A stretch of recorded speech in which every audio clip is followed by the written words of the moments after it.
Thank you for watching this video. Before we get started, I'd just like to shout out my channel on the side, Cable Classics. This is me and a group of some of my best friends watching movies late at night, and then I edit them together into short little highlight reels of the funniest and most entertaining parts, or some insight. So check it out. We've done Deep Blue Sea, Roadhouse, Fear, The Howling, Excalibur, and Sylvester Stallone's Over the Top, and there's plenty more to come. I'd really like this channel to reach a certain sub count and start to get a continued fan base, so if you can support it in any way, I'd really appreciate it, and please check out its Reddit page. Thank you. Okay, guys, let's talk about Blue Beetle and its opening weekend predictions and how we think this film is going to perform. This is a significant release this year, not because the movie has a lot of hype and expectation, but just because of the continued failed performances of the DC Cinematic Universe over the last year. We had the Flash bomb and is going to lose the studio at least 200 to 300 million. Obviously, Shazam 2. And of course, we have this coming out and then Aquaman possibly at the end of the year if it doesn't get pushed back due to the strike. So Deadline says Blue Beetle has ticket to ride past Barbie this weekend. Box office preview. In what is poised to be a case of Warner Brothers beating itself for the #1 spot at the box office this coming weekend, the studio's new DC superhero title, Blue Beetle, is poised to halt Barbie's 3-weekend streak with a 28 to 32 million opening. Barbie, meanwhile, is looking at 22 to 24 million fourth weekend, which is a 30% drop. And its domestic total is at 531.2 million. As we told you, the film is over-indexing with Latino and Hispanic audiences, hence the hope that there will be plenty of walk-up business. That was the case with Warner Brothers' The Meg 2, The Trench, which was able to hit 30 million. So what they're saying here is because of the film's lead and supporting cast, this is skewing more to a Hispanic audience in the United States that typically isn't represented in movies. And I would say that actually makes a lot of sense.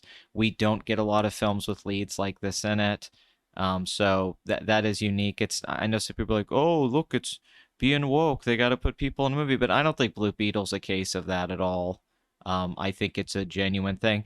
The upsetting thing here is that I sort of liked how the movie looked and the idea. It reminded me of that movie Star Kid from the 90s where the kid gets the alien suit and he's in it doing stuff and he's like, whoa, I can't believe I'm doing this.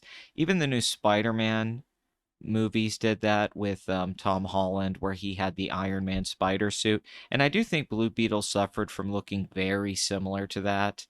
It's just, I mean, I don't blame them for doing it, but it's also at the same time it made the film look derivative because the film has this feeling like it should have come out in 2007 or 8.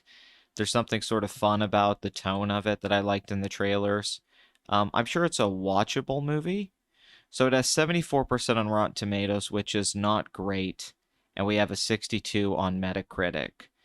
These are pretty mediocre reviews. These are better reviews than I'd say The Flash, really, and definitely better than Shazam 2, but it's nothing great. You would hope this would do. I mean, I guess you could look at the first Ant-Man movie, but I believe the first Ant-Man movie had a 64 on Metacritic and had like 81% on Rotten Tomatoes. It might have even been 83%. So you would kind of want a reception like that and a final box office like that, I would assume would be the studio's plan with this.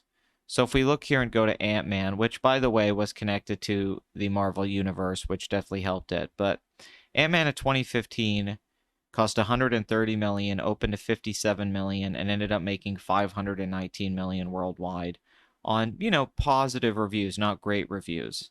And then, of course, the sequel made 622 million.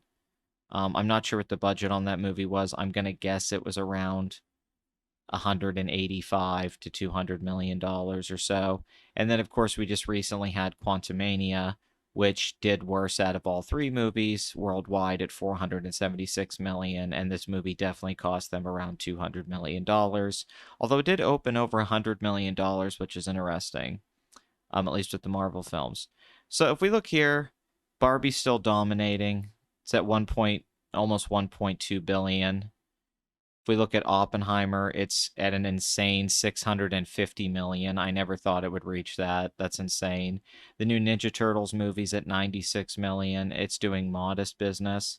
Meg 2 is at 259 million worldwide. It's definitely going to make 350 million. And obviously, The Last Voyage of the Dementor did horrible and opened to 6.5 million. That's an abysmal opening. Why didn't they call it Dracula something? And then a series of bombs and disappointments that continue. So the question is, where does Blue Beetle contribute to this current state of movies? I don't see a universe where it makes enough money. I mean, a 30 million opening would be nice for this movie, considering it had zero hype, and even with the semi-positive reviews, BB isn't getting IMAX screen showing Oppenheimer. Beetle looks crap. We'll see Domestic a second. Well, see Dementor a second time. Barbie's fourth weekend was 33.8. This is going to be Barbie and Oppenheimer's fifth weekend, not fourth. Strays will get 9 million. Beetle 20.1. 20.1 seems a little low. But unfortunately, I just don't see a world where Blue Beetle's going to make enough money to balance itself out. I'm assuming the film cost 130 million. I think I've read that 120 or 130. It's not a big budgeted film, but it would need to make like 350 million or 400 million for them to really be happy with it. And I don't know if it's even going to reach 200 million or even 150 million, which is the upsetting thing here. This article on Deadline's trying to spin it in kind of a positive way while ignoring that the numbers still aren't good enough. They also gave the film a positive review, which Deadline seems to always do. But I guess this Strays coming out was produced by Lord and Miller. We'll see how that will do. And it's just kind of an upsetting thing. I think in a different world where there's less superhero movies and there's less clutter and there's more focus, a movie like Blue Beetle probably could have been a decent little hit. It could have cost $80 million and made like $300 million back in the 2000s or even the early 2010s. It's just a different world now.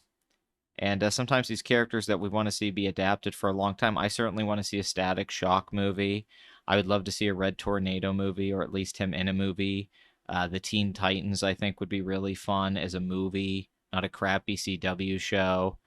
Um, I mean, there's just so many characters, particularly for me in the DC universe, that have never been explored properly in cinematic medium, and I prefer DC generally to Marvel, at least with their characters. But I can't deny that Marvel is overwhelmingly has more representation with its characters across the board in its cinematic universe. And it just makes me sad. It used to be exciting with stuff like this. Man, I remember being so hyped when X-Men came out in 2000, and that just seems silly now in the world we live in.